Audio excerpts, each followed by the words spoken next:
Meu nome é Glauco, sou biólogo, trabalho na Unesco Brasil como oficial de projetos de ciências naturais.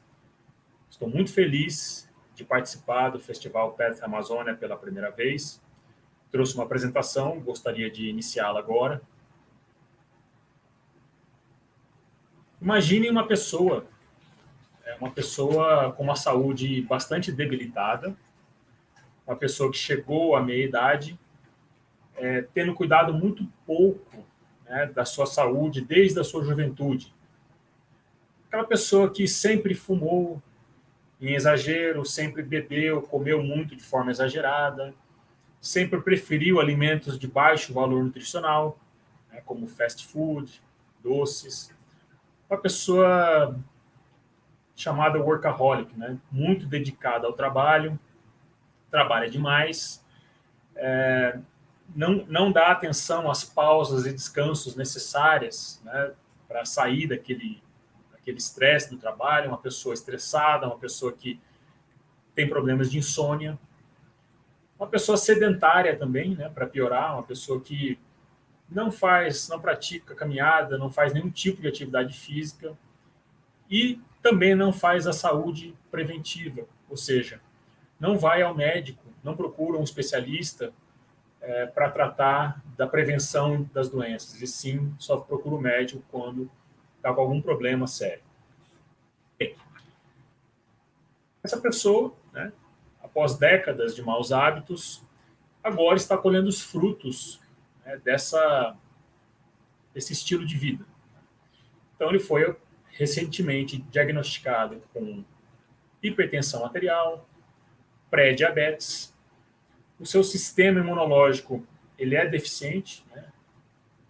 Ele fica doente com frequência, com facilidade, uma pessoa que se cansa facilmente, tem fadiga crônica, né, tem insônia, e resolve, então, procurar o médico, né? Afinal de contas, eu nunca tive isso na minha vida, então parece que caiu do céu, né, essas doenças, e a pessoa resolve procurar ajuda. Bom, o médico examina e fica evidente ali que seus problemas de saúde estão relacionados a esse estilo de vida ruim, né, de décadas. E aí o médico resolve fazer um tratamento de choque nesse paciente. O médico ele lhe passa ali 17 medidas a serem implementadas por esse paciente urgentemente, né, e durante um ano. E durante esse ano, o médico se propõe a fazer um monitoramento desse paciente a cada 3 meses para avaliar o progresso ou não, né, dessa prescrição, dessas 17 medidas. Bem, considerando o exemplo, né, que eu dei agora sobre o médico-paciente, o paciente, no caso, seriam os 193 países signatários que formalizaram seus compromissos para a implementação da Agenda 2030, lá atrás, em 2015. E o médico seriam os especialistas, né, que estão espalhados pelo mundo, procurando aí implementar ações para a Agenda 2030 e, além do mais, monitorar o sucesso, né, ou o fracasso dessa agenda. E as 17 medidas do paciente representam os 17 ODS. Mas vamos voltar ao paciente agora. Vamos voltar ali ao paciente. Após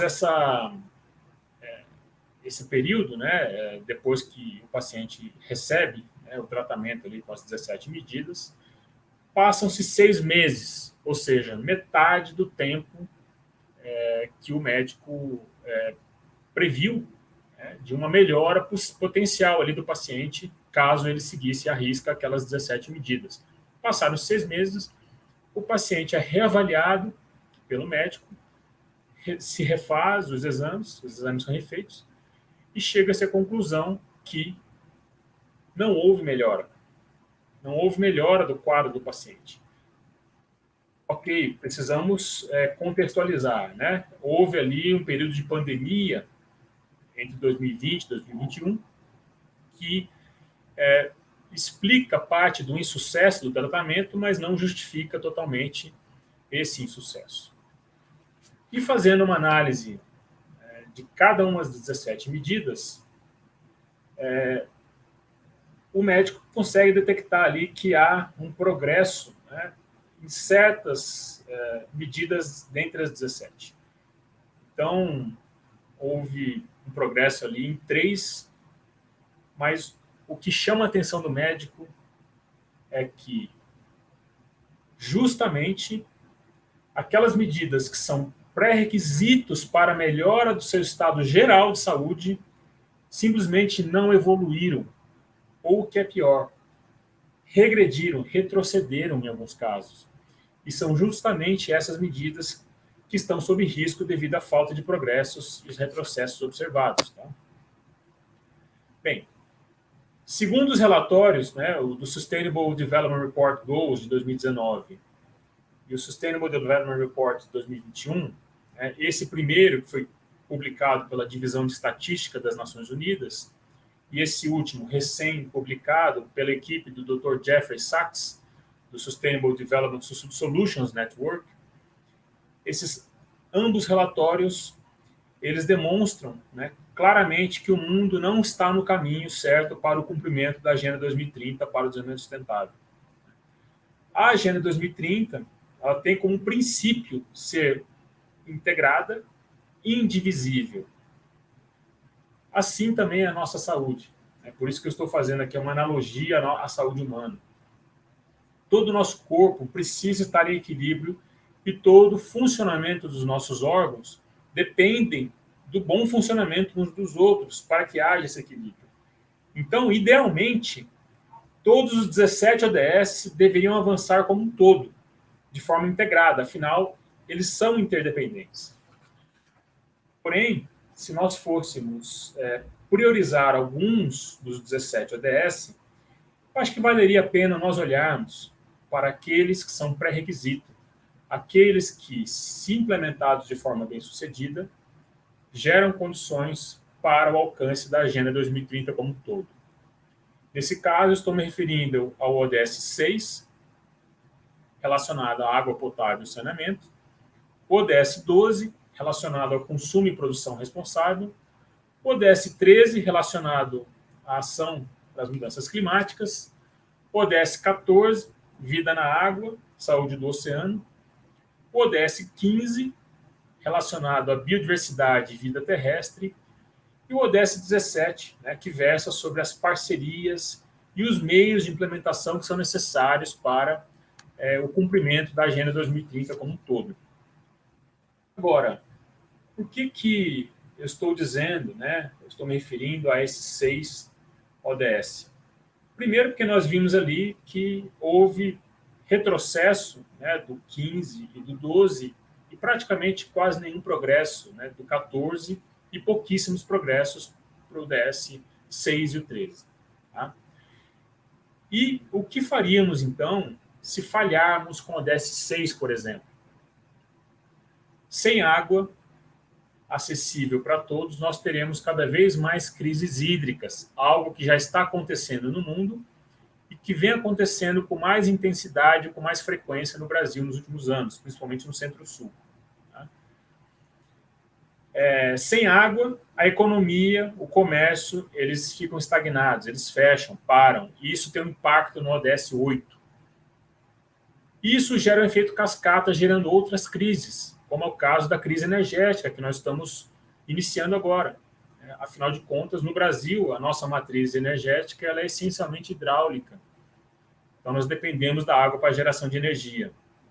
Só que sem essa água, nós não conseguimos gerar energia suficiente e precisamos gerar energias termoelétricas movidas a gás, que são cada vez mais caras e poluentes.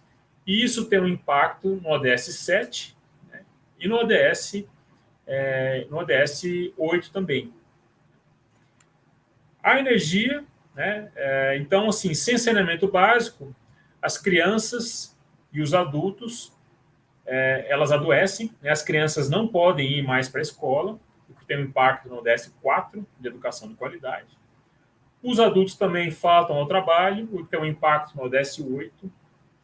e há um maior movimento nos leitos de hospitais, que dão impacto no ODS 3. Então, pouca gente sabe, mas nós estamos também, além de tudo isso, vivendo uma crise mundial no fornecimento de semicondutores. Nessa foto, nós vemos aí um reservatório de água, que fica em Taiwan, na província de Incheon. Esse reservatório está com 7%, estava nos meses passados com 7% da sua capacidade, e ele é responsável pelo abastecimento de água de uma indústria de semicondutores que custa nada mais, nada menos do que 100 bilhões de dólares. Aliás, Taiwan é um país que fornece 70% dos semicondutores para o mundo. E devido à crise hídrica de Taiwan, está tendo uma crise mundial de distribuição e fornecimento de semicondutores, que são peças essenciais para a indústria de eletrônicos, eletrodomésticos, a indústria automobilística e de tecnologia em geral. Então, para se ter uma ideia, para produzir um chip, são necessários quase 40 litros de água. Então, essa indústria consome muita água e a crise hídrica está causando uma crise de semicondutores. Portanto, sem água não há tecnologia, e sem água não há tecnologia, não há desenvolvimento, não há ODS 9. Agora, como podemos reverter essa situação? A resposta é financiamento. Precisamos triplicar os investimentos para a universalização da água e saneamento no mundo. Alguns estudos do Banco Mundial já mostraram que os valores a serem investidos para essa universalização giram em torno aí entre 74 a 166 bilhões de dólares por ano, que dá em torno de 370 a 830 bilhões de reais ao ano. Isso parece muito, mas representa entre 0,26% e 0,55% do PIB global. Ou seja, se nós, como humanidade, não conseguimos investir nem 0,5% do PIB global para fornecer água para todo o saneamento, que eu acabei de demonstrar aqui, gera um efeito cascata que pode ser negativo ou positivo, né? Nós realmente não vamos sair desse patamar. Bem, o que acontece se falharmos com o ODS 12, relacionado a consumo e produção sustentável? Hoje, com os padrões de consumo que nós já temos atualmente, são necessários 2,5 planetas para dar conta desses padrões. Tá?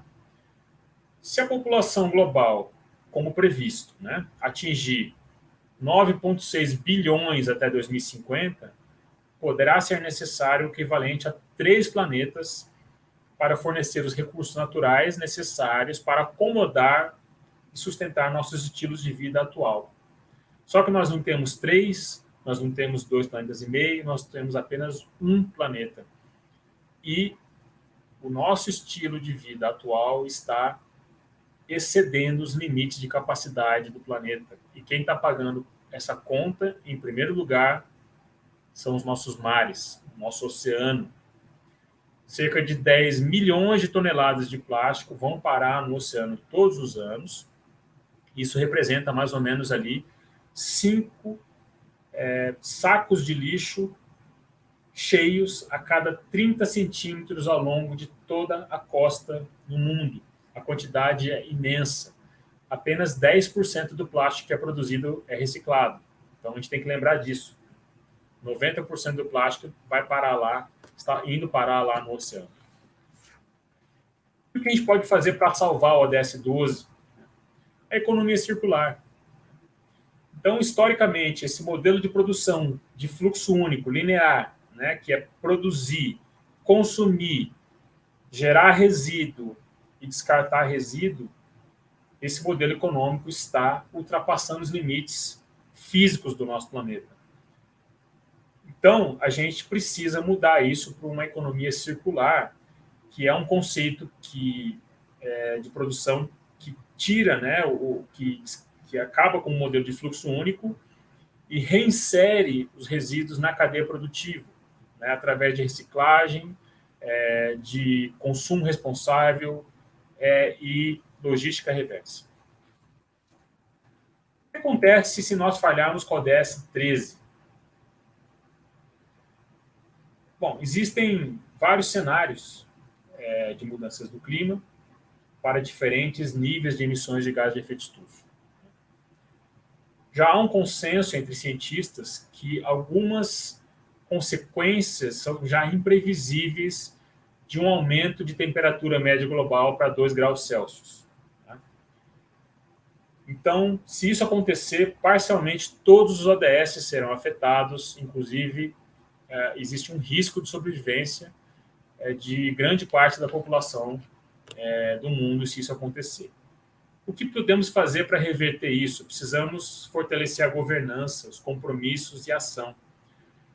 Esperamos que daqui a alguns dias, na COP26, em Glasgow, que os representantes dos países possam realmente demonstrar compromissos cada vez mais robustos e ambiciosos para o mínimo. O que eu considero aqui o mínimo? O mínimo é manter os níveis de emissões de gás de efeito estufa